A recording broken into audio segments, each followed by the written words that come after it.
C'est ça que je reproche finalement à toute cette démarche, c'est que aujourd'hui on passe beaucoup de temps à tergiverser, à discuter les uns et les autres d'un sujet qui n'est pas majeur, d'un sujet qui est, il y a un engagement qui avait été pris. Moi, je comprends qu'évidemment chacun ensuite ait ses positions.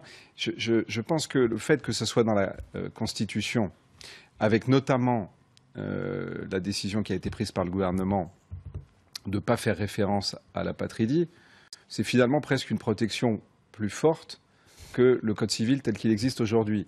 Mais est-ce qu'on va sur des sujets aussi importants que la sécurité des Français, alors même que chacun devrait avoir en tête ce qui s'est passé, essayer d'aller sur les vraies questions, essayer de sortir Quand vous me posez la question sur ma famille politique, je ne sais même pas finalement ce que pense ma famille politique. Et d'ailleurs, les députés, moi j'écoutais tout à l'heure le Premier ministre, excusez-moi, autour de moi, chacun...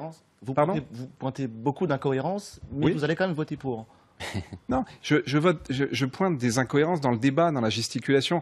Je dis que depuis le début, je dis que je vais voter contre parce que je pense que les postures des uns et des autres et les changements à la virgule de tel ou tel, en fait, n'auront aucun effet.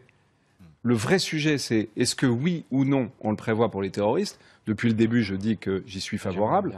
Et ensuite, je pense que les virgules, les points-virgules qu'on est en train de changer, en réalité, tout ça c'est ce que j'appelle les gesticulations dans un faux débat.